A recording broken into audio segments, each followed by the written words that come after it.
오늘 이 본문에 보게 되면 자랑에 대한 이야기가 기록되어져 나오고 있습니다.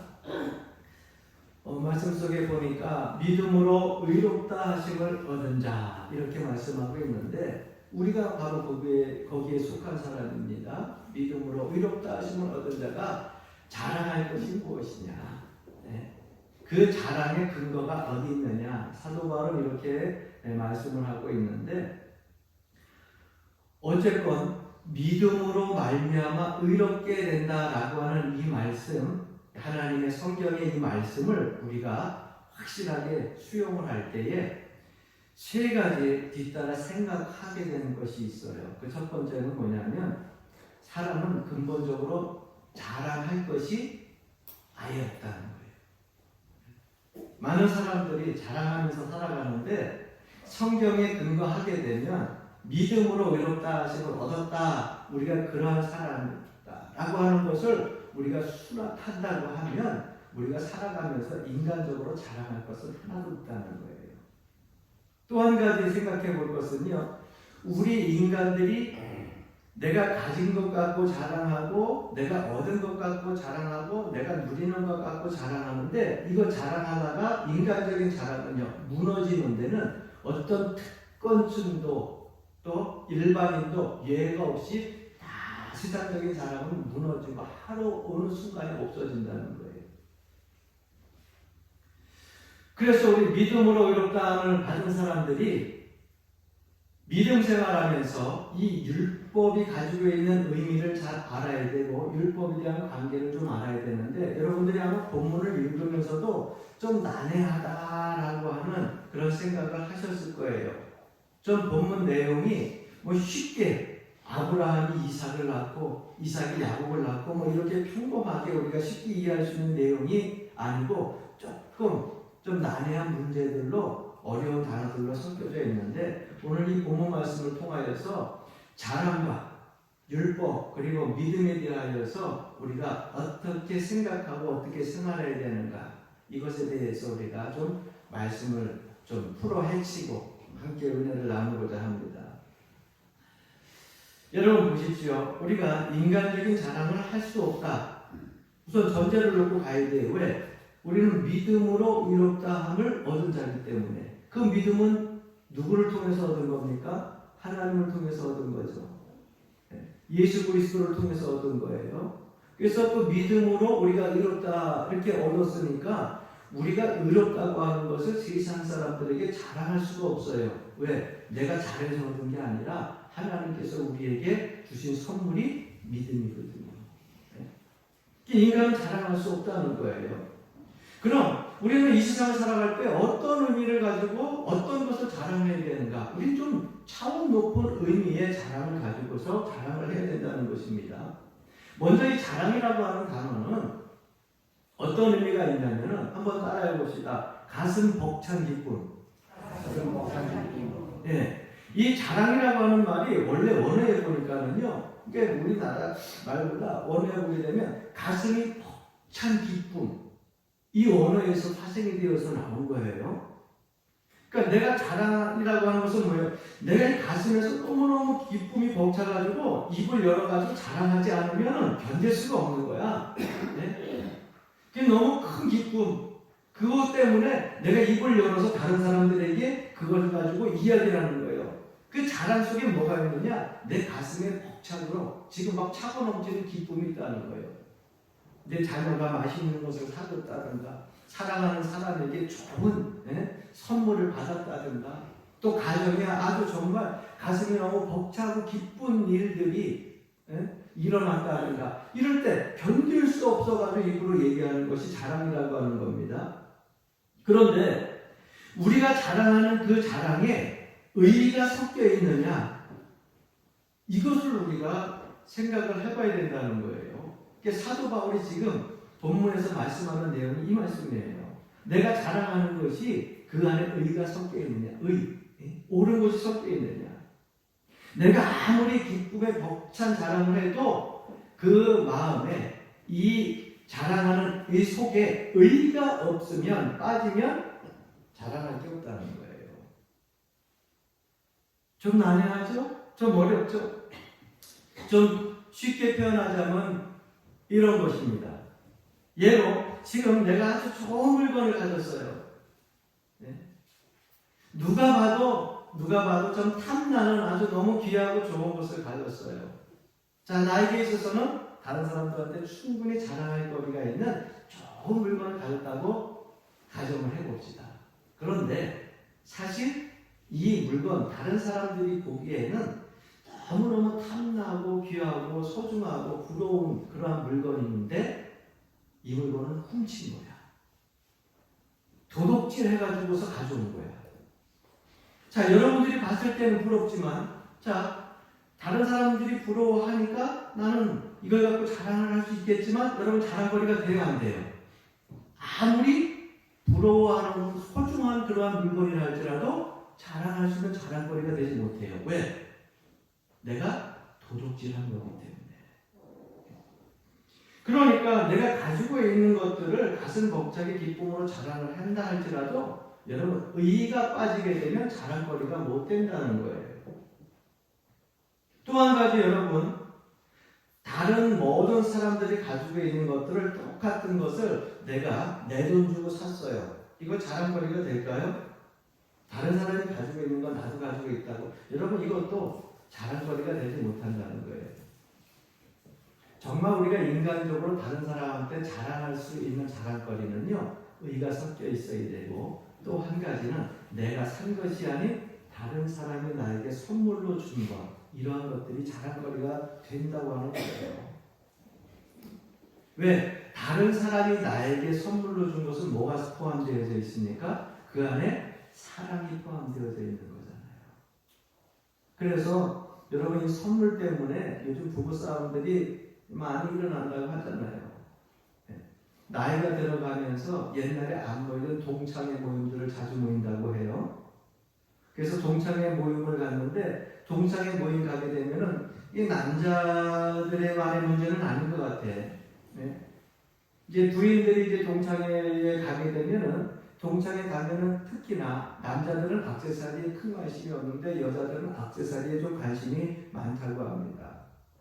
뭐 중학교, 고등학교, 뭐 동창회, 대학교 동창회 그때 몰랐는데 3, 40년 지나다 보니까는 좀 잘 사는 집도 있고 못 사는 집도 있고 여러 빈부의 격차가 있는 집안도 있어요. 그래서 어쨌거나 동창회 가게 되면은 어떤 사람은 손에 다이아몬드 반지를 끼고 오기도 하고 진주 목걸이도 하기도 하고 그 다음에 옷을 입고 오는데도 아주 유명한 메이커, 그 다음에 가방 하나 드는데도 아주 메이커가 있는 유명한 것들을 숨기고 오는데, 그렇지 못하고 자녀들 키우다 보면 어려운 가운데 살림살이가 힘들다 보면 그렇게 못하고 옷을 깔끔하게 입고 가지만 그렇게 갈 수 있잖아요. 그런데 저는 잘 몰라요. 핸드백을 갖고 다니면 이게 뭐 루비통인지 딱스인지 뭐 갤럭시인지 나는 몰라. 그런데 여자분들은 기가 막히게 안 돼. 왜? 관심이 있어가지고. 그리고 남자는 다 봐도 쓰여져 있으면 그게 그냥 똑같은 메이크업 가방이다 했는데 또 여자분들은 눈이 아주 예리해가지고 짝퉁인지 진품인지도 안 돼. 근데 갔다 오게 되면 이제 문제가 생기는 거예요. 왜? 그동안 몰랐는데 동창회 만나고 봤더니 누구는 아무개는 귀한 물건들 속에 보니까 진품들 갖고 왔는데 나는 기껏 가서 짝퉁 이렇게 봤는데 창피해가지고 혼냈다고. 평상시에는 관계가 좋고 서로 존경하던 부부관계가 동창회만 갔다 오면 와장창 춤창되는 거예요. 왜? 누구는 있는데 나는 없고 내가 이런 남편을 만나가지고 이러면서 서로 귀짝을 합니다. 그러면 남편이 그 얘기를 듣다가 좀 미안한 마음이 있어야 되는데 그렇게 얘기하지 않고 그럼 당신도 사. 근데 돈이 있어야 사지. 깜 넘어가 내가 일을 좀 더 열심히 하고 잠 안 자고 해서 사주지. 그러고서 내 딸 그 가방을 또 그 소중한 물건을 사다 줍니다. 그러면 한다는 소리가 그럽니다. 동창회 가기 전에 샀어야지. 동창회 갔다 온 다음에 사주면 뭔 소리 있느냐고. 그래가지고 또 서운해 한다는 거예요. 그래서 요즘 동창회 갔다 오면 자꾸 싸움한다는 거예요. 네? 여러분 동창회 자꾸 가지 마. 네? 가가지고 이 사람과 저 사람과 비교해가지고서 가정의 화목이 깨질 거라면 동창회 가는 게나 안 가는 게나 안 가는 게 나아요. 왜? 동창회에 있는 동창들이 여러분들 평생 동안 책임져 줄 게 아니라 여러분과 지금 삶았다고 있는 지금 봐가지고 아침에 보면은 눈곱도 끼고 머리도 혔지만은 그 남편이 여러분 평생 같이 살 사람이야. 할렐루야. 이상해. 아멘을 안 해. 그러니까 세상적으로 우리가 모든 부귀영화를 다 여러분 누리고 좋은 것을 가지고 있다 할지라도 그 안에 의의가 없으면 자랑거리가 못 돼요. 여러분 선물이 왜 자랑거리가 되는지 아세요? 그 선물은 그 안에 나에게 주는 상대방의 사랑이 담겨져 있기 때문에 자랑거리가 되는 거예요. 그러니까 우리가 세상에서 자랑할 때 이 두 가지를 기억하면 됩니다. 의가 포함되어져 있는가. 또 한 가지는 진정한 그 사람의 사랑이 포함되어져 있는가. 그런 것을 여러분들이 받았다고 하면 자랑하지. 그런데 의가 빠지고 사랑이 빠진 걸 가지고 자랑한다. 이거는 절대 축복이 될 수가 없다고 하는 사실입니다. 그래서 사도 바울은 분명히 말씀하고 있어요.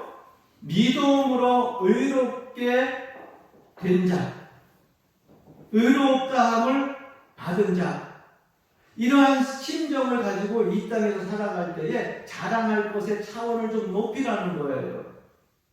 우리는 믿음으로 살기 때문에 빚진 자의 그러한 생각을 가지고 살아야 됩니다.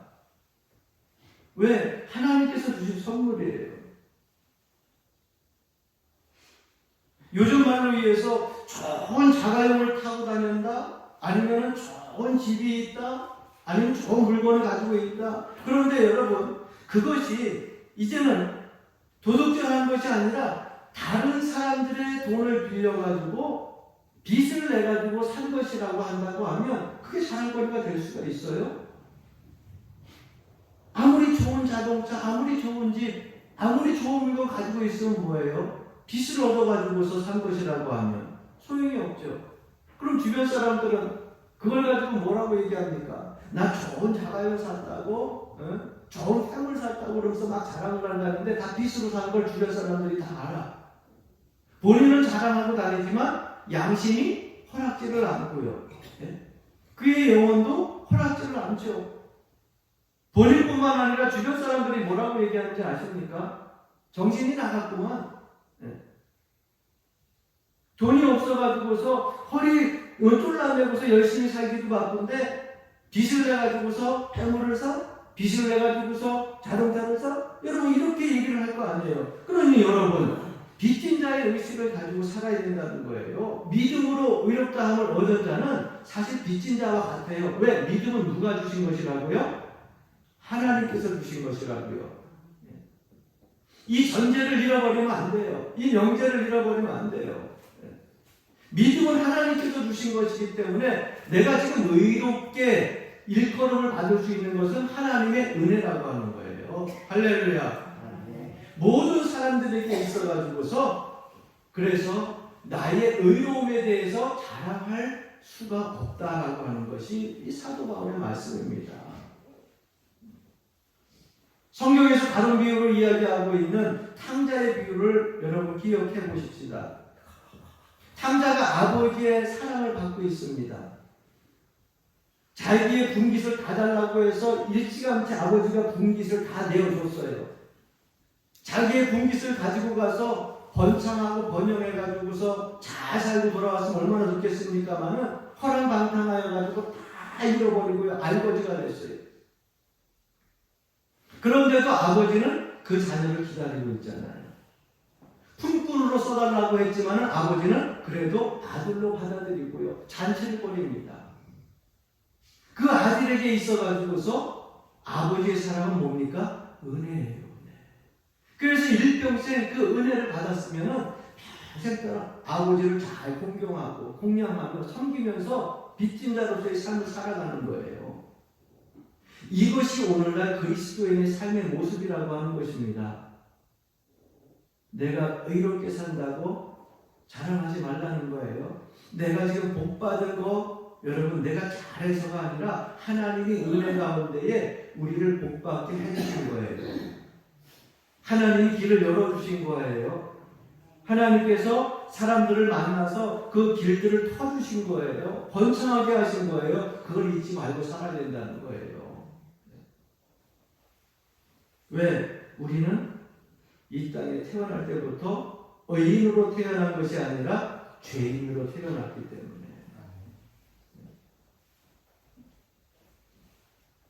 한번 따라해 볼래요? 제가 따라하자 그럴 때는 의미가 있는 말들이에요. 쇠는 아무리 갈아도 금이 되지 않는다. 맞아요, 틀려요? 네? 아직도 의심이 되는 분들이 있나 봐. 쇠 많이 갈아서 금이 된다고 하면은 내가 이거 하루 내가 은쟁이도 갈 수 있어. 요즘 그 값이 얼마나 비싼데. 근데 쇠는요, 아무리 갈아도 모양으로 칼도 만들고 도끼도 만들고 낫도 만들고 모양을 바꿀 수 있어도 그 쇠의 본질은 안 바뀌어요. 금으로 바뀌는 게 아니에요. 저와 여러분은 이 땅에 태어날 때부터 의인으로 태어났어요? 죄인으로 태어났어요? 죄인으로 태어났어요. 하나님께서 쓰시는 대로 각처 모양대로 다듬어 가지고서 소중한데 다 쓰는데도 모양은 바뀔 수 있어도 쇠 자체가 금으로 바뀌지 않는 것처럼 죄인이 의인으로 바뀌지를 않아요. 그런데 하나님께서 믿음으로 말미암아 이 죄인을 어떻게 하셨다고요? 의롭다함을 얻은 자 되게 하셨다는 거예요. 그러니 누구의 은혜요? 하나님의 은혜죠. 할렐루야. 여기에는 차별이 없습니다. 유대 사람도 마찬가지고 이방 사람들도 마찬가지예요. 유대 사람들은 우리보다 더 율법을 잘합니다. 선민들이기 때문에 이미 그들은 태어날 때부터 율법을 배우고 그리고 가정에서 학교에서 계속해서 율법을 배우기 때문에 훨씬 우리보다 율법을 많이 알아요. 그런데 율법을 많이 하면 뭐합니까? 머리로는 그저 가득 그 율법의 지식을 가지고 있는데 행하지 않으면 소용이 없다는 거예요. 그 율법을 여러분 가지고 있으면 뭐예요? 행하지 않는데. 그 율법을 통하여서 그들이 구원을 받을 수 있어요? 없어요? 구원을 받을 수 있어요. 왜? 주님께서 십자가를 지시기 이전에 여러분 짐승의 피를 통하여서 율법을 통하여서 하나님께서 구원받을 수 있는 길들을 열어놓으셨잖아요. 우리가 신앙적으로 생각을 해도 율법으로는 구원받지 못한다 그러는데 아니에요. 율법으로 구원받을 수 있습니다. 그래서 하나님께서 우리에게 율법을 주셨어요. 그 율법을 다 지키면 구원받을 수 있어요. 문제는 뭐냐? 율법을 다 지키지 못하는 것이 문제죠. 누누이 말씀드리잖아요. 에덴 동산에 있었을 때의 율법은 한 가지였어요. 많지도 않았어요. 그 한 가지가 뭐예요? 동산 중앙에 있는 선과 악을 알게 하는 나무의 실과를 따먹지 말라. 여러 개 아니었습니다. 단 한 가지 율법이에요. 그 한 가지 율법을 지키지 못해서 에덴 동산에서 쫓겨난 것이 인간이에요. 모세 오경을 통하여 가지고 시내 산에서 하나님께서 율법을 주셨어요. 그들이 613가지의 조항을 가지고 지금 1000가지가 넘는 율법들을 만들어냈는데 다 지켜요? 못 지켜요? 못 지킵니다. 그래서 구원받지 못하는 것이지 율법을 다 지키면 구원받는 거예요. 그런데 이스라엘 백성들은 율법을 훨씬 더 잘 알면서도 지키지 않아요. 행함이 없어요. 그러니 그들이 구원에 이르지 못하는 것입니다. 그런데 주님께서 이 길을 열어놓으신 거예요. 여러분, 청평에 나가게 되면은 요즘에는 ITX 용산까지 직접 가는 것도 있고 전철이 춘천부터 창양까지 왔다 갔다 하는 거 수시로 있잖아요. 지금 65세에서 70세로 다시 바뀌었는지 몰라도 여러분들도 어쨌거나 65세, 70세 공짜로 가도 여러분들 공짜로 탈 수 있는 그 증이 있어요, 없어요? 있어요, 없어요? 있죠. 그거 없으면 막 우기는데 이거 영머리 보니까 이거 안 됐는데 자꾸 제가 보니까 50대밖에 안 돼 보이는데 자꾸 70이라고 우기냐고 안 된다고 그러면 돼요, 안 돼요? 못하. 증이 있어야 돼요. 그러면 그 증 거침없이 젊은 사람들이 탈 수 있는 방법은 뭐예요? 기차표입니다. 기차를 타려면 역전에 가서 기차표를 내야 탈 수가 있는 거 아니에요. 그것을 뭐 여러분들이 인터넷을 통해서 끊었든지 표를 끊었든지 그게 있어야 타는 거예요. 어떤 사람이 깜빡 잊고서 기차표를 읽고 와서 핸드폰도 놓고 와서 가가지고 기차를 타려고 하는데 영문이 막습니다. 당신 표 없으니까 안 됩니다. 문 막고 절대 못 들어갑니다. 무임승차 하려고 하면 안 됩니다. 표를 끊었는데 깜빡 잃어버렸어요. 그럼 가져오세요. 그거 가져오면 제가 이 기차를 못 합니다. 다시 이야기합니다. 그러면 제가 이거보다 2배의 돈을 더 낼 테니까 타게 해주세요. 영문을 얘기합니다. 그래도 안 됩니다. 탈 수 있는 방법은 뭐예요? 기차표. 그걸 가지고서 와야 돼. 여러분 마찬가지예요. 기차표를 가지고서 내가 원하는 목적지까지 갈 수 있는 기차를 타는 것처럼 하나님 앞에 갈 수 있는 방법은요. 그 어떤 방법도 없어요. 세상에 있는 재물, 명예, 권력 다 갖추고요. 온갖 선행의 일들을 다 한다 할지라도 내 공로 가지고 구원받을 수 있는 길이 없고요. 하나님 앞에 갈 수 있는 길이 없어요. 내가 하나님 앞에 가고 구원받을 수 있는 길은 오직 믿음으로. 할렐루야. 오직 믿음으로. 그 믿음으로 우리가 구원받을 수 있고 하나님 앞에 갈 수 있는데 여기는 특권 의식이 없어요. 특별한 선민도 없어요. 사도 바울은 지금 그것을 말씀하고 있는 것입니다. 그렇다고 하면 믿음으로 말미암아 이롭다함을 얻은 사람이 율법과 어떤 관계를 가지고 있는지 우리가 알아야 되잖아요. 오늘 마지막 31절 말씀 보게 되면 이런 말씀이 기록되어져 있습니다. 그런즉 우리가 믿음으로 말미암아 율법을 파괴하느냐? 그럴 수 없느니라. 도리어 율법을 굳게 세우느니라. 이 말씀을 가만히 보세요. 우리가 믿음으로 말미암아 즉 믿음으로 의롭다함을 얻었으니까 우리는 믿음만 있고 이전에 있었던 하나님께서 이스라엘 선민에게도 이스라엘 백성들에게 주셨던 율법을 파괴하느냐? 그렇지 않다는 거예요. 율법을 도리어 굳게 세운다 그랬어요. 이게 사도 바울의 율법관이에요.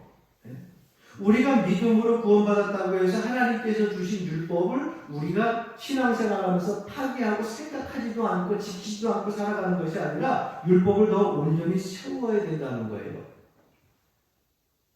그러니까 믿음으로 의롭게 된 사람들, 구원받은 사람들은요, 하나님의 의를 나타내기 위해서 하나님의 말씀, 우리에게 주신 이 율법의 말씀을 더 소중히 여기고요. 하나님의 뜻을 안다고 하는 의미에서 이 말씀을 내가 다 못 지켜도 자꾸 지키려고 애쓰고 노력하고 힘써야 된다고 사도 바울은 말씀하고 있는 겁니다. 왜? 예수님께서 율법을 2가지로 이루셨거든요.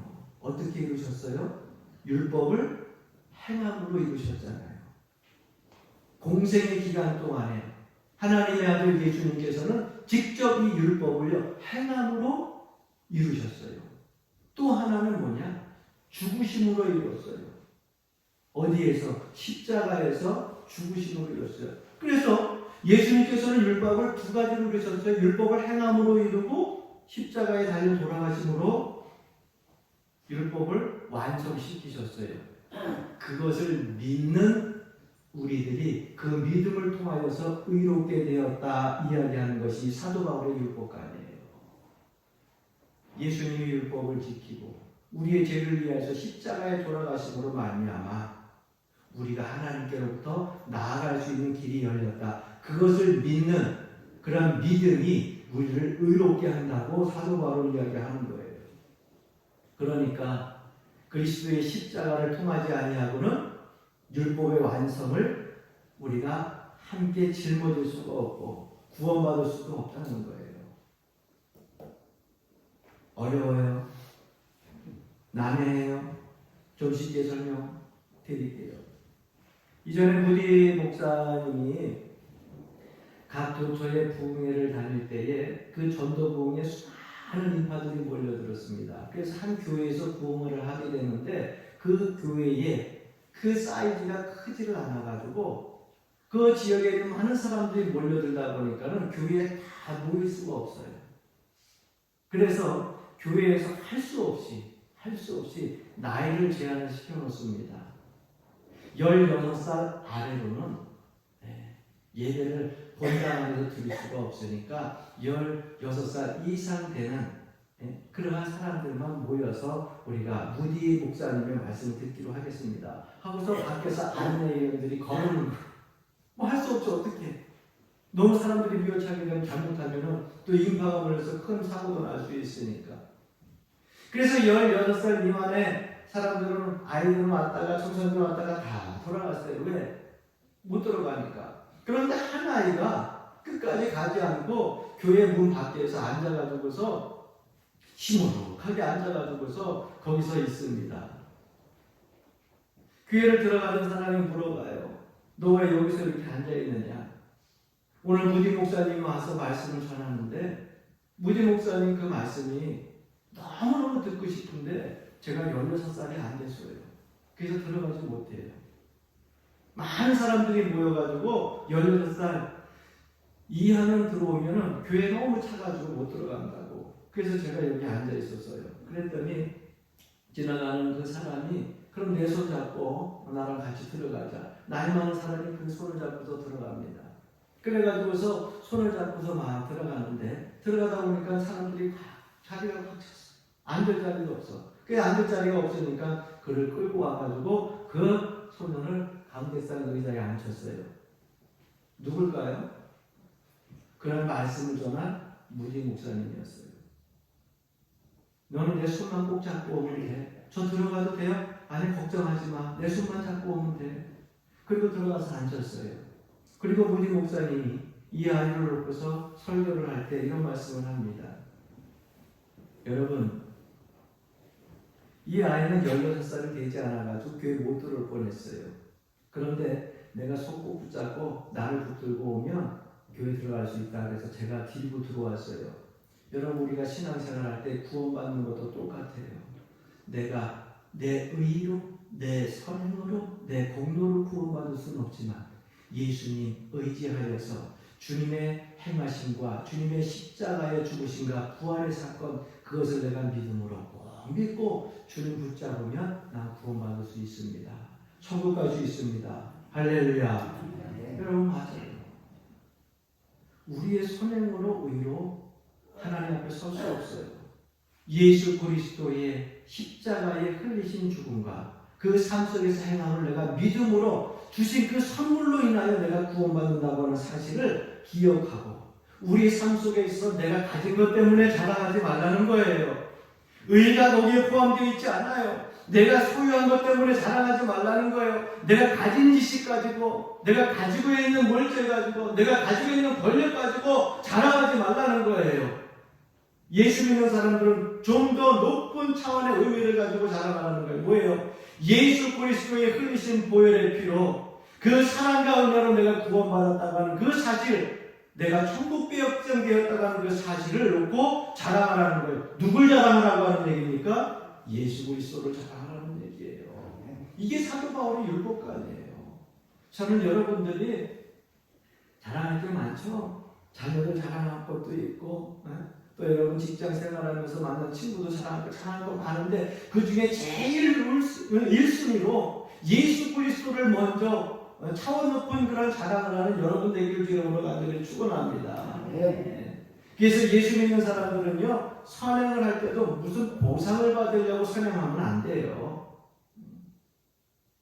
뭐 우리나라에서 이웃 나라들을 도와주는 거 선행이지만 나중에 국제 외교적인 문제도 있으니까 그렇게 도와주곤 하지만 우리 예수 믿는 사람들은요, 선행할 때 무슨 보상을 바라고 선행하면 안 돼요. 왜? 내가 선행을 할 때 내 이름 자꾸 내세우면 안 되고요. 이 선행을 할 때 내가 주는 것만큼 받으려고 한다면 그건 선행이 될 수가 없어요. 그래서 남 모르게 주님께서 뭐라 그랬어요? 오른손이 하는 것을 왼손이 모르게. 이 얘기는 뭡니까? 남 모르게.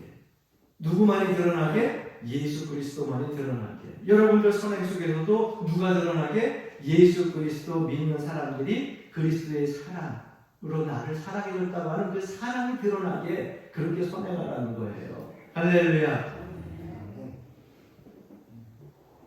그래야 찬송가 가사에 나오는 이름 없이 빛도 없이 감사하며 섬기리라 이렇게 되는 거예요.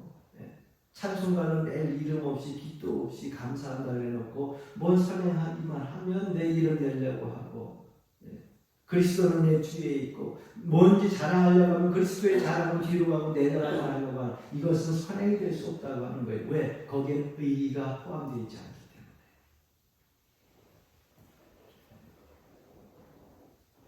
다시 한번 따라해 봅시다. 준 사람과 받은 사람 둘 다 몰라야 그것이 선행이다. 준 사람은 준 대로 잃어버리고 받은 사람은 그 은혜를 기억하고 누가 줬는지 잃어버리고 그래야 선행되는 거예요. 그래서 우리가 하나님 앞에 자랑할 것은요 그리스도의 십자가밖에 없다고 하는 것입니다.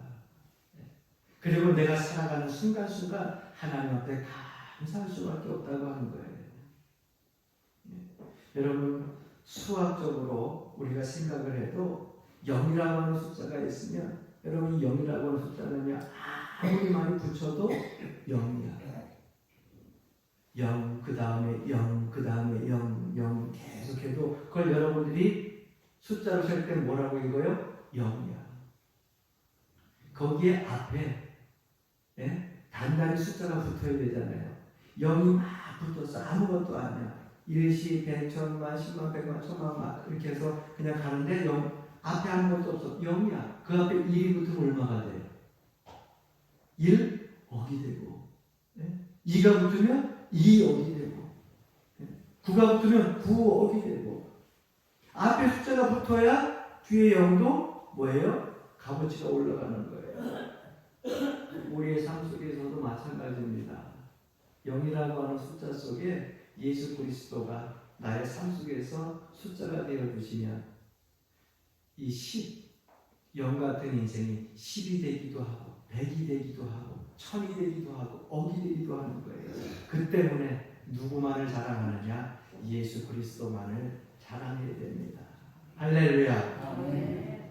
여러분 삶 속에서 하나님의 사람으로 충만해질 뿐만 아니라 더 나아가서 은혜의 생활이 점점 윤택해지기를 주의 이름으로 간절히 축원합니다. 그리스도만을 자랑하는 여러분들의 생이 되기를 주의 이름으로 간절히 축원합니다.